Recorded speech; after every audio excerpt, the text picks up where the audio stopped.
Warning, this episode contains adult language, mature situations, a protagonist that hesitates to act, a love interest who's oblivious to this friend's feelings, beautiful artwork, and manga news. Remember to like, share, and subscribe. Viewer and listener discretion is advised. Hello, and welcome to another episode of the Spiraken Manga Review. I'm your host, Zan, saying konnichiwa, aloha, buongiorno, and what's up? Hope all of you are doing well out there in internet land. Hope you're excited for another fun-filled episode of this awesome podcast, which you can find at www.spiraken.com. We're also on Facebook, Twitter, Instagram, Spotify, YouTube, Stitcher, and various other social media sites. Remember to like, share, and subscribe. Hit the bell for notifications to hear more episodes. And with that in mind, let's actually get to the review of the day. Because if you remember from that last episode, I spun that one, that only, the Wheel of Manga.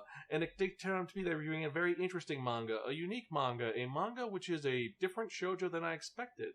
Because this manga was written by Momoko Koda.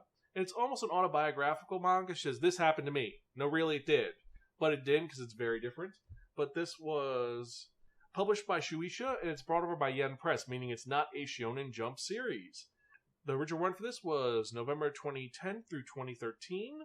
It was released in Bisetsu Margaret magazine, and there are 10 volumes. This is a complete series. There are no more that are coming out.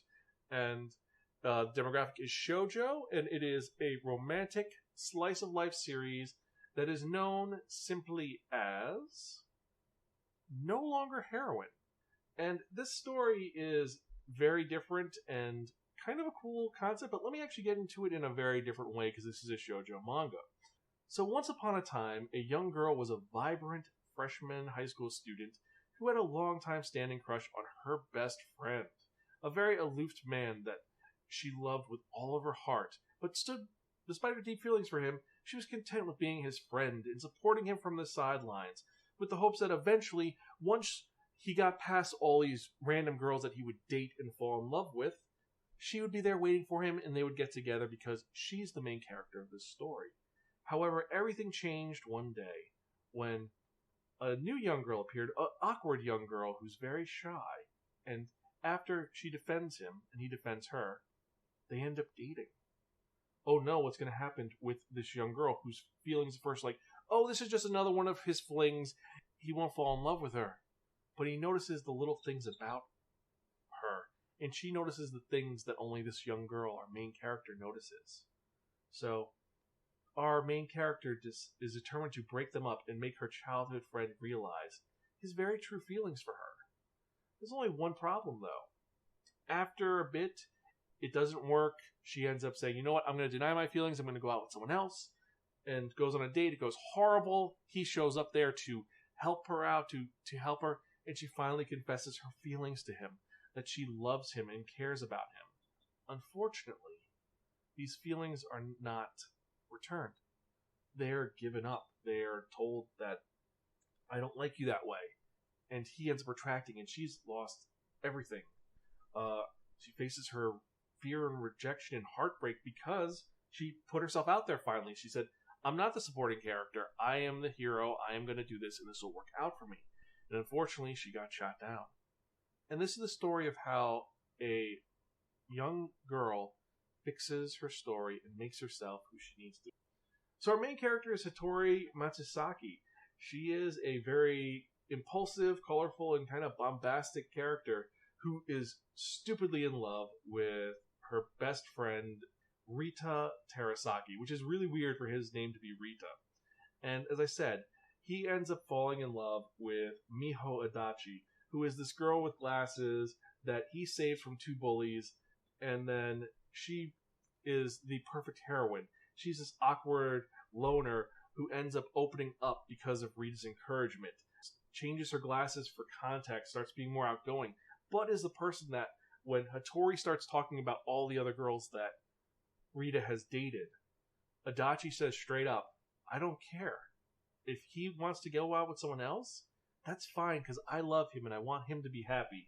And that's arrows right in Hatori's heart because she doesn't know what to do. She's like, this girl's too perfect. She is the true heroine. I'm just a side character. That's the thing. And she doesn't know how to deal with this. So eventually she tries to give up, tries going out with a bunch of guys. And it does not go well. Because there's no one like Rita. Rita is like a 10, and everybody else in her class is like a 4. Until later on when she falls in love with a basketball ace who is someone a little different, who's like a boy band member who's super athletic, but who's a shameless womanizer, but that's later on in volume 2. But the whole thing is Hatori coming to her feelings about this. And the story itself, something I love about the story is the fact that the whole premise of this is that everyone is the main character of their own individual story. Whether they are the heroine, the hero, or a supporting role, a loser role, a spoiled candidate role, the evil villain, whatever you want. You are the main character of your story. And because everyone is the main character, they're all their individual heroes. And it's got a really great message about that. But it is a romance where it flips itself on its head because of the fact that our main character kind of just, the old term, he who hesitates does something. That's what happened. She hesitated and she lost her chance. And now that she wants to get her chance, it's like she can't get her chance back. Supposedly later on in the series, he ends up going out with her, and they kind of, the two ships in the night happen, and Rita finally appreciates Hatori. But I've only read the first 2 volumes, and this is one where it's addictive and sad, and I was gonna cry reading this. It's truly heartbreaking at times, because she really, at first you're like, oh, she's just a spoiled person. You see where the notes are coming from, where she's like, this can't happen, I'll be fine, she's just gonna leave. And then when the delusions break up, she doesn't know what to do. And I will say that I love her when she finally confesses to him, because she says, I like you. And he's like, you're just screwing with me. And she says every single time, every little stupid moment he's done, that's made her fall in love with him. Things as simple as that one time that I fell over and you fixed my hair, or when you gave me your favorite sweet bun instead of everybody else, or that one girl was trying to make you laugh and I did it instead of her. It's all these little things that people would think are just coincidences, but she loves about him. And it shows that she really does care about him. It's not he's just cute. It's no, she loves the core of who Rita is. And the worst part is that Adachi also sees this part of him. And so it's this rivalry where it's like, you don't want to be mean to her. You don't want to be like, oh, she's the bad girl, get rid of her, like in Peach Girl, where Momo's rival, who's her friend who screws her over, she's a horrible bitch, and you hate her.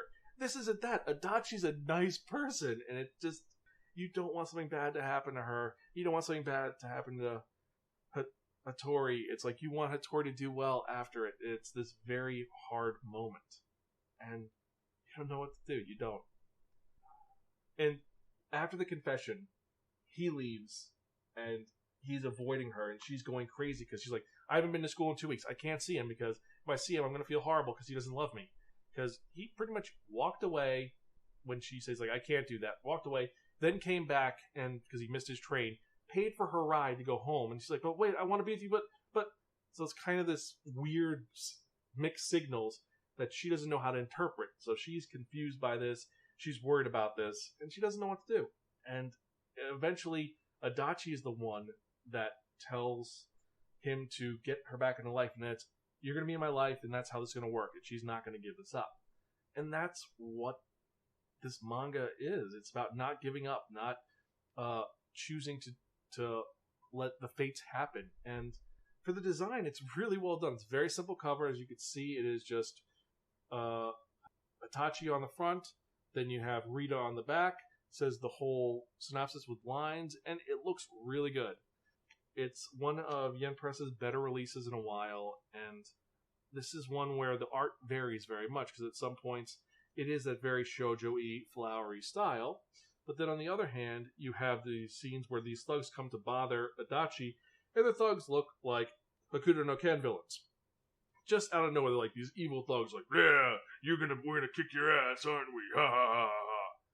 And also, when they harass Rita for defending Adachi, Adachi actually comes up and kicks them in the face. Meanwhile, Hachi's like, I can, you know what? I'm not gonna cause a problem. I'm gonna comfort him because he wouldn't want to do that. So it shows that there are differences between them.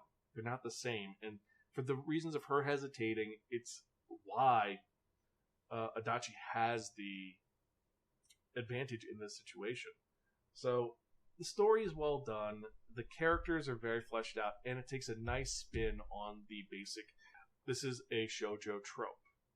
And for all these reasons, all this, I was going back and forth on this. It's a slice of life romance, so if you're looking for anything harder than that or darker than that, it's not going to be here. But I think it's worth reading if you have a chance, if you love shoujo manga and you want something that is different.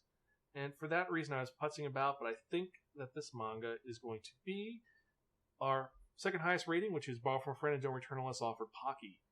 It's really good. It's something I did not expect to enjoy as much as I did. On the end, it is a quick series. It's 10 volumes. That's it.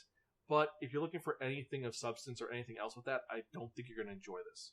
Now, if you've actually read No Longer Heroine, email me personally at zan@spiraken.com or tweet me at Spiraken. Let me know your thoughts. If you liked them, if you didn't, leave comments down below. And with that in mind, let's actually get to the releases for the week, because I'm actually excited for these. So let's do this now. So, first off for this week, we've got some great titles on here, some which are kind of insane, some which are weird. These were released for March 7th, 2023. And we've got Am I the Actual Strongest Volume 1, and I gotta admit that cover with the cat girl makes me kind of interested. It's probably gonna be really harem-y, but whatever. It's gonna be pretty good, probably.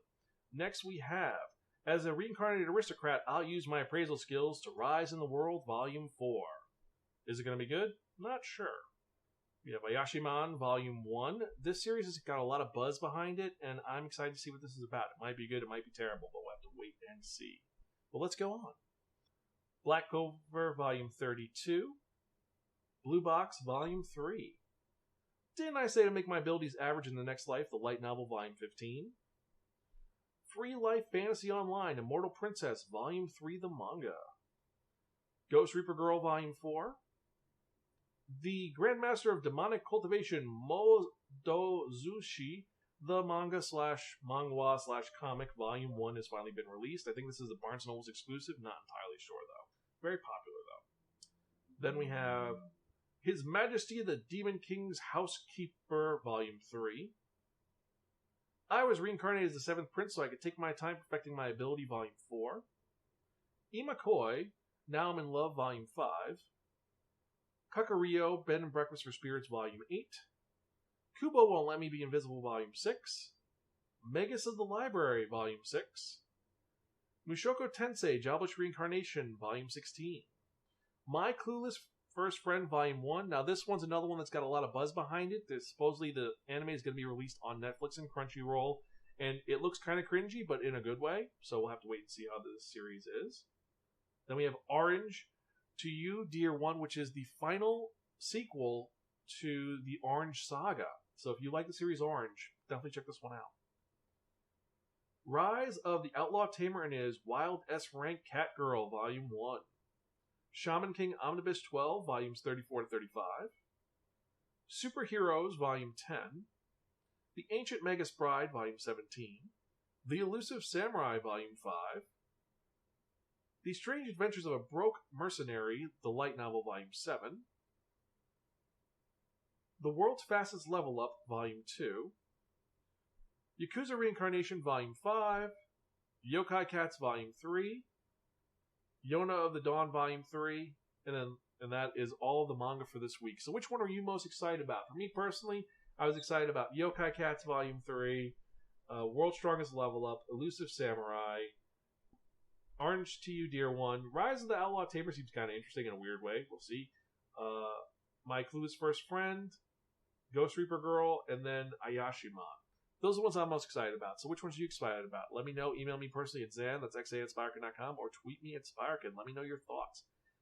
And with that in mind, first off, I'd like to thank all of you who have been checking out the podcast and listening. I appreciate each and every one of you. You're all awesome. Every email I get, every comment I get, every new subscriber gives me more motivation to keep doing this podcast. And I am so excited to keep doing this until I'm an old man who has to read these mangas with thick glasses, magnifying glass, and very large print. As for how things are going with the move, they're going pretty well. I'm just about almost ready to get rid of some of the major stuff. And then after that, well, it's just moving down to the new state and seeing how it goes. But I may have some new news involving one of the conventions that I always go to, Anime Boston. I will let you know about that next week. Hopefully, fingers crossed that my panels get accepted. We're going to have to wait and see what happens there. But If you enjoy what you hear, remember to like, share, and subscribe. More importantly than that, support our Patreon. It helps create more fun content for you to enjoy with 4 tiers. We have tons of rewards for every member, including lost episodes, unreleased episodes, and tons of errors and things I've never released because they're so bad. But I digress. So, with that in mind, let's actually get to the part that all of you are waiting for, the most popular part of this podcast, arguably.